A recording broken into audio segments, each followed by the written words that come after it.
With our newly revamped broadcast page, we've made it much more easier for you to create your broadcast and send to customers. To begin, you can press the new Create New Broadcast button.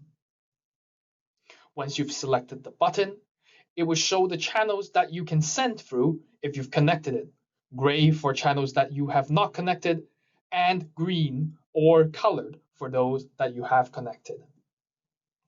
Once you've selected your channel, press Continue, and you can confirm the channel that you'll be using, the name of the broadcast,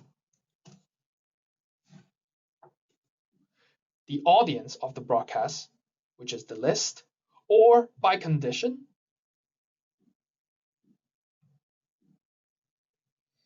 and lastly, you can add your content that you'll be sending to a customer. You can choose to use a template or a manual campaign if your message is within 24 hours of the WhatsApp limit. Once you have everything confirmed, you can either save as draft or publish broadcast to select the broadcast time. Other than just overviewing the broadcast, you can see in the broadcast time, you can send now, schedule a template to send at a later time or date, or send a test message to yourself. Once you've got everything ready, press the confirm button, and it will send based on the broadcast time that you have set.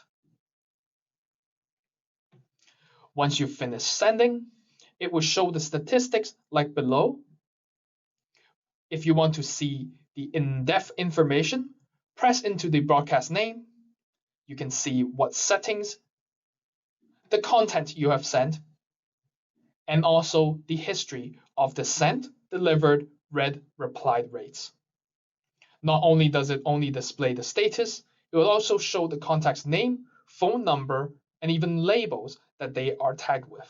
Once you've seen all the information, you can press on the top right to export CSV for your personal use.